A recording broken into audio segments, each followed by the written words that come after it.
It's Tuesday, the 18th of July, 2023. Welcome to the Fast 5 Business News by Fear and Greed, where we give you the top 5 business stories you need to know in just 5 minutes. I'm Michael Thompson, and good morning, Sean Aylmer.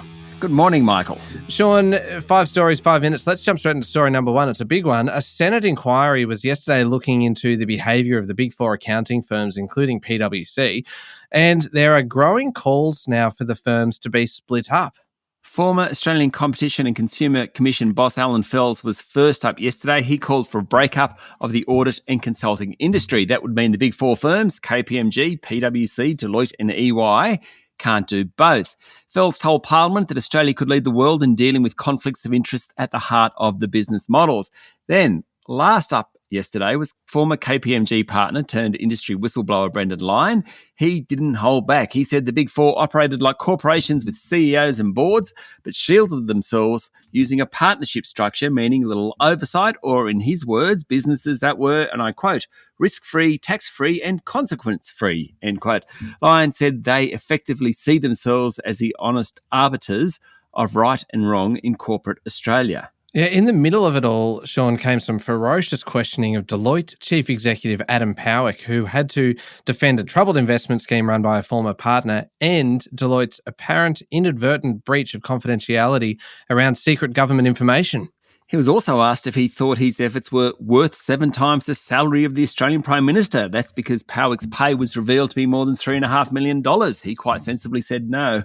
As this inquiry continues, it's hard to see the government doing anything but tightening regulations around the Big 4. According to the Financial Review, the Big 4 made revenue of about $10 billion last financial year.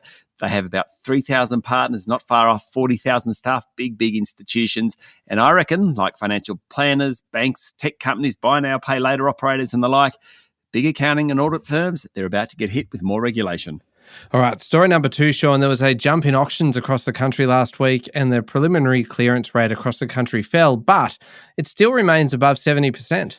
Across the nation, 72.3% of homes at auctions were sold, down from 74.5% the previous week. There was a big jump in the number of houses going up for sale, particularly in Melbourne, probably because of the end of school holidays, though overall numbers are still 10% below last year.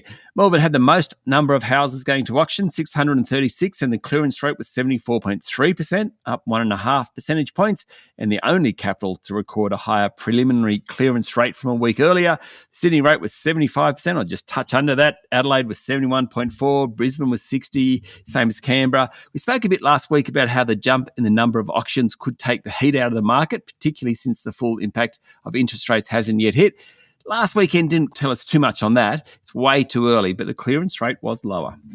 Story number 3, Sean. If your super fund's balanced option returned 9% or more last financial year, then you're above the median, according to a ranking of super funds. Yes. Now, congrats to little-known ESS Super, the Fund for Emergency Services and Victorian Government Employees. It was ranked the top performing balanced super fund, came in at 13.3% return for its balanced option last year. Now, a balanced option invests about 60 to 70% of funds in growth assets like equities. UniSuper was the best of the mega funds, 10.3%. Australian Retirement Trust came in at 10% and Aware Super at 9.7%. That's over 1 year, and the super fund chief said international tech stocks, think Apple, Microsoft, Nvidia, Tesla, were the biggest source of returns. You really should be thinking of superannuation over the long term. Over 10 years, Host Plus remains the best performing balanced fund, averaging an 8.9% return each year. Aussie Super's at number 2 at 8.6%. They both underperformed the median during the last financial year. Story number 4, we're cracking through them today, Sean. The cost of living is causing Australians to reduce their buying of kitchen cleaners and body wash and sponges, wipes, bathroom disinfectants, all that kind of thing, more than other products. I think we're getting dirtier and smellier on the back of interest rate hikes, Michael. Sounds like it.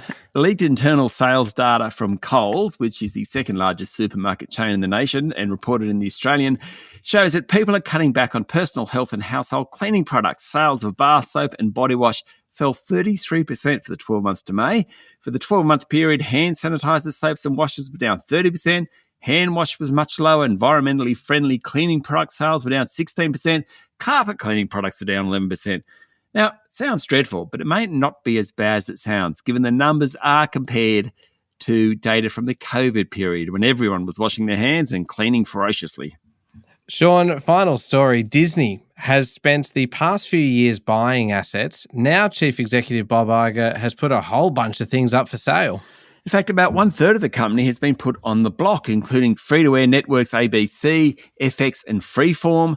Disney is also looking for a strategic partner for ESPN, and it wants to sell its TV and streaming business in India. This from the company who over the past few years has acquired Pixar, Marvel and Lucasfilm. Before the pandemic, Disney's media networks generated about 35% of revenue and half of profit. That has tumbled. Those figures are now much lower, and streaming services Disney Plus and Hulu are losing hundreds of millions of dollars. Something desperate needs to happen at Disney. Got a bit of unsolicited advice for Disney here, Sean. Go for it, Michael. I reckon they should sell, brace yourself for it, Mickey Mouse. You laugh, but I went to Disney on Ice last week, and I reckon Mickey Mouse and Co. have lost their appeal for a new generation. They introduced Goofy, crickets. Really? Then all of a sudden they bring out Frozen and Moana and all that, and the crowd goes nuts. You know what? There's a whole generation there. They could just sell off those characters, make a bundle. Everyone's happy. Tell them.